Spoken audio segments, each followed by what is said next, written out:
Kejadian sampai sekarang. Saya tugas di Mekah 2010, menerima jemaah haji yang pertama. Begitu datang sholat, Masya Allah, isyanya sholat di situ, Allahu Akbar. Imamnya disirkan, Alhamdulillahi Rabbil Alamin. Imamnya Muhammadiyah sendiri. Masya Allah. Begitu sholat subuh, imamnya nggak kunut. Lengkap sudah itu. Apa saya bilang kan semalam Muhammadiyah katanya nggak kunut. Padahal nggak ada Muhammadiyah, nggak ada NU dari zaman Nabi, Masya Allah. Dan yang paling hebat, dua pendiri ormas besar itu bersaudara dan belajarnya sama-sama. Sama-sama berangkatnya bareng, satu nasab yang sama, belajar di satu guru yang sama, kembali yang sama, punya misi yang berbeda. Yuk kita buktikan. Saya agak panjangin sebentar nih ya.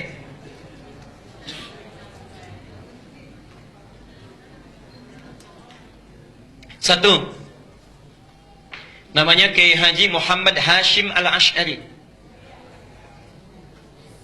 Muhammad Hashim Al-Ash'ari. Kemudian nanti mendirikan Nahdlatul Ulama tanggal 31 Januari tahun 1926. Kedua, siapa namanya? Kiai Haji Ahmad Dahlan. Sebetulnya bukan nama asli, nama aslinya Muhammad Darwish. Muhammad Darwish. Cuma nanti saat pergi ke Mekah, keduanya ini oleh gurunya Muhammad Darwish diganti nama menjadi Ahmad Dahlan. Ahmad Dahlan mendirikan Muhammadiyah tanggal 18 November tahun 1912. Nah, pertama, dua-duanya ini bersaudara. Bersaudara, ketemu nasabnya di saudara jauhnya. Muhammad Hashim Al-Ash'ari bin Abdul Wahid bin Abdul Wahid bin Abdul Halim. Abdul Halim nama aslinya Pangeran Benawa bin Abdurrahman. Abdurrahman nama aslinya Sultan Hadiwijaya, dikenal dengan Joko Tingkir. Bin Abdul Fattah bin Abdul Aziz bin Abdullah bin Maulana Ishaq. Siapa Maulana Ishaq itu? Bapaknya Raden Ainul Yakin yang dikenal dengan Sunan Giri. Bertemulah nasabnya di Maulana Ishaq. Maulana Ishaq. Nanti kita jelaskan siapa Maulana Ishaq ini. Kiai Haji Ahmad Dahlan, ini nasabnya nyambung ke sini Maulana Ishaq. Kiai Haji Ahmad Dahlan bin Kiai Haji Abu Bakar, bin Kiai Haji Ilyas, bin Kiai Sulaiman, bin Kiai Murtada, bin Demang Jurang Juru Kapindo, bin Demang Jurang Juru Sapisan, bin Kiai Gerbek, bin Maulana Ishaq. Maulana Ishaq. Bertemu di sini. Ya. Siapa Maulana Ishaq ini? Adalah satu dari dua anaknya Syekh Ahmad Jumadil Kubra yang membawa Islam, asalnya dari Mesir, datang dengan 8 orang temannya atas perintah dari kekhilafahan Turki supaya datang ke Nusantara memberikan nilai-nilai Islam. Namanya Ahmad Jumadil Kubra. Punya 2 orang anak, satu Maulana Ishaq, yang kedua Syarif Abdullah. Syarif Abdullah. Maulana Ishaq ini nanti yang akan melahirkan 2 keturunan ini. Syarif Abdullah ini tinggalnya di Mesir, tidak ikut ke Nusantara. Tapi nanti pada tahun sekitaran awal abad ke-15 akan bertemu dengan seorang perempuan luar biasa yang sudah masuk Islam, anaknya Prabu Siliwangi. Prabu Siliwangi itu siapa? Nama aslinya Pamenah Rasa. Pamenah Rasa punya kekuasaan yang luar biasa, ya, luas. Ya. Kalau dari Cirebon batas Jawa Tengah sampai dengan ke ujung wilayah Banten, ibu kotanya di Bogor. Dulu namanya Pamenah Rasa. Pamenah Rasa ini dulu inspeksi datang ke wilayah Subang pada masa itu sampai dengan ke Karawang. Di Karawang itulah bertemu dengan seorang perempuan yang bersih luar biasa, cantik, taat, sedang baca Quran. Muridnya Syekh Hasanuddin. Syekh Hasanuddin itu karena dulu menimba ilmu Qurannya di Mekah, dikenal dengan Ummul Qura, maka disebut dengan Syekh Qura. Syekh Qura. Siapa perempuan ini? Namanya Nyai Subang Larang.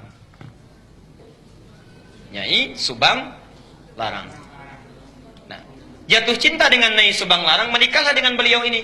Setelah menikah, pada tahun 1423, memiliki keturunan pertama laki-laki, diberi nama dengan Walang Sungsang. Walang Sungsang. 1426 punya anak yang kedua, perempuan, diberi nama Nyai Rara Santang. Rara Santang.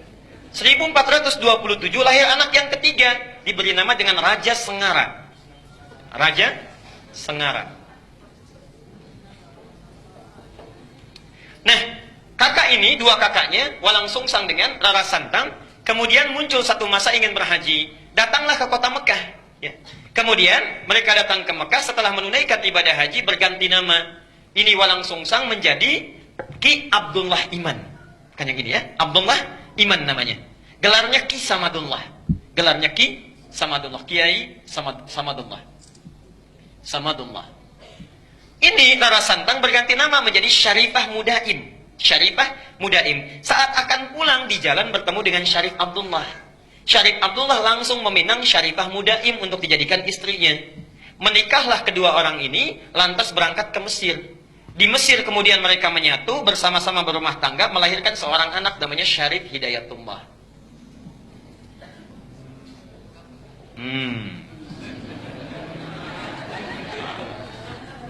20 tahun belajar di sini, belajar dengan Syekh Ibnu Athaillah Al-Iskandari, belajar dengan ulama-ulama besar, sampai setelah matang kembali dia akan menengok kakeknya datang ke Prabu Siliwangi. Ya. Karena kakeknya tinggal di wilayah Jati, diberikan kekuasaan di situ, diangkatlah dan dikenal dengan Sunan Gunung Jati di kemudian hari. Itulah Syarif Hidayatullah, keturunan dari sini. Sedangkan Ki Samadullah pergi ke satu wilayah dikenal dengan Lemah Wungkuk. Minta izin pada bapaknya untuk memajukan wilayah itu. Di Lemah Wungkuk itu, Masya Allah, itu etnisnya campuran. Ada orang Cina, orang Arab, orang lokal, masih belum bagus. Minta izin supaya ditata. Campuran dalam bahasa lokal itu disebut dengan caruban. Oh, caruban. Begitu datang ke sini, ya, dikelola, dirawat dengan baik sampai tumbuh pesat luar biasa. Masya Allah, tiba-tiba melihatlah seorang anak perempuan, putri dari seorang pembesar Syah Bandar namanya Ki Gedeng Alang-Alang, punya putri namanya Nyai Kencana Larang. Kencana Larang. Ya. Menikah dengan Kencana Larang. Setelah menikah, untuk mengabadikan namanya maka disebut dengan Caruban Larang, Caruban Larang, Caruban Larang. Lisan orang sana menyebut Caruban, Caruban, Caruban, berubah sekarang menjadi Cirebon, Cirebon, Cirebon, Cirebon. Nah, muncul Cirebon. Ibunya Nyai Subang Larang sudah lama berumah tangga, ingin menengok. Di perjalanan lewat, di satu daerah, ajalnya tiba, meninggallah di situ. Untuk mengenang sampai sekarang disebut dengan daerah Subang. Orang Subang belum tentu tahu itu. Nah, ya. Nah, terus apa cukup? Jadi muncul Cirebon. Nah, karena Cirebon sudah maju, maka kemudian diangkatlah, diberi gelar oleh Prabu Siliwangi, diberi gelar namanya Mangkubumi. Ya, Mangkubumi. Ini pertama gelar ini. Mangkubumi itu artinya khalifah fil ard. Al-Baqarah ayat ke-30. Wa idz qala rabbuka lil malaikati inni ja'ilun fil ardi khalifah fil ardi. Fil ardi itu bumi. Khalifah, mangku, yang merawat, memangku bumi. Jadi gelar mangku bumi itu sama dengan khalifah. Jadi salah total kalau mengganti gelar khalifah menjadi mangku bumi. Sami mawon. Khalifah itu ya mangku bumi. Itulah pertama kali gelarnya diberikan. Nah, yang ingin saya sampaikan, itu satu keturunan yang sama dari Ahmad Jumadil Kubra. Punya anak itu. Kisah ini bukan fiktif, bisa dibaca. Yang paling bagus, judulnya Api Sejarah. Ada 2 jilid karya sejarawan muslim namanya Ahmad Mansur Suryanegara. Ahmad Mansur Suryanegara yang dari Bandung. Jilid yang pertama warnanya hitam, halaman 148. Itu dimulai di situ kisahnya. Yang punya bukunya silahkan. Nah, apa hubungannya dengan yang paling atas? Kiai Haji Ahmad Dahlan, Kiai Haji Muhammad Hashim Asy'ari itu berangkatnya bareng, satu keturunan, berangkat bareng. Di Mekah itu berguru pada seorang ulama besar, alim luar biasa dari Minangkabau, namanya Syekh Ahmad Khatib Al-Minangkabawi. Syekh Ahmad Khatib Al-Minangkabawi. Ada juga yang menyebutkan riwayat dari Sambas, Syekh Ahmad Khatib As-Sambasi. Belajar dari situ, setelah selesai, dua-duanya punya keunikan. Kiai Haji Ahmad Dahlan itu senang sekali praktek. Ya, tidak terlalu banyak teoritis. Langsung praktek. Begitu pulang ke Nusantara, langsung mempraktekkan ajaran-ajarannya, membuat persyarikatan, kemudian persyarikatan Muhammadiyah. Muhammad itu nama Nabi, Yah itu nisbah, mengikuti. Jadi ingin memperbaiki keadaan seperti sesuai dengan Nabi. Bikin rumah sakit, bikin sekolah, dan sebagainya. Praktek dakwah. Kiai Haji Hashim Asy'ari, Muhammad Hashim Al-Asy'ari, Masya Allah, beliau itu senang nulis kitab.